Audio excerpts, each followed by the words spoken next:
வணக்கம் மக்களே, welcome to my YouTube channel. So Vijay Vishal வந்து செம்ம ஃபன் பண்ணிகிட்ருக்காருங்க மலேசியாவில். ஸோ ப்ரொமோஷன்ஸ் ப்ளஸ் செம்ம என்ஜாய் பண்ணிகிட்ருக்காரு. ஸோ நேற்று வந்து வில்லேஜ் மால் அப்படிங்கிற இடத்துல போய் உட்காந்து சீஃப் கெஸ்ட்டாக போயிருக்காரு. ஸோ அப்போ வந்து ஒரு டான்ஸ் அகாடமிலேருந்து வந்து டான்ஸ் ஆடுறாங்க ஒரு சின்ன பிள்ளைங்க எல்லாருமே சேர்ந்து. ஸோ அதில் வந்து விஜய் விஷால் வந்து நீங்கள் வந்து ஆடுங்க அப்படின்னு சொல்லிட்டு இழுத்துட்டு போய் விஜய் விஷால் ஆட வைக்கிறாங்க. செம்ம ஃபன்னாக இருந்தது. அது மட்டும் இல்லாமல் ஒரு எலக்ட்ரிஃபையிங் நைட் வித் டார்கி அப்படின்னு ஒரு டைட்டிலில் வந்து நம்ம பாட்டு பாடுறவங்க வந்து பாட்டு பாடிட்டு இருக்காங்க. ஸோ விஜய் விஷாலையும் கூட்டிகிட்டு போய் பாட்டெலாம் பாட வைக்கிறாங்க. செம்ம பாட்டாக பாடுறாருங்க.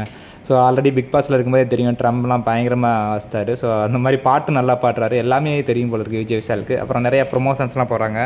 ஸோ ஒரு இட்லி கடையில் போய் சின்ன இட்லி அண்டு கறி குழம்போடு கொடுக்குறாங்க. ஸோ அங்கேருந்து இவ்வளோ தூரம் வந்து இட்லியோட கறி குழம்புக்கு சாப்பிட்றது ரொம்ப சந்தோஷமாக இருக்குது. ஒரு நல்லாயிருக்கு.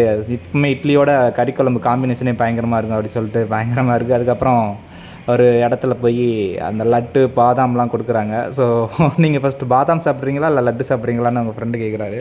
ஸோ விஷால் வந்து ஒரு ஃபன் பண்ணுறாப்புல, நான் பாதாம் குடிச்சிட்ருக்கேன், அது வரைக்கும் நீ வந்து இந்த லட்டை வந்து பிரித்து கொடுத்துட்ரு அப்படின்னு. ஸோ எல்லாமே பார்த்தீங்கன்னா அவங்க ஃபேன்ஸ்லாம் பயங்கர கமெண்ட் பண்ணிகிட்ருக்காங்க, விஷால் மாஸ் காமிக்கிறீங்க அப்படின்னு. ஸோ பார்க்கலாம் வேறு ஏதாவது அப்டேட் இருக்கா அப்படின்னு. ஸோ அதுக்கப்புறம் இந்தியா வந்ததுக்கப்புறம் என்ன பண்ணுறாரு அப்படிங்கிறத பார்ப்போம். Thank you, see you.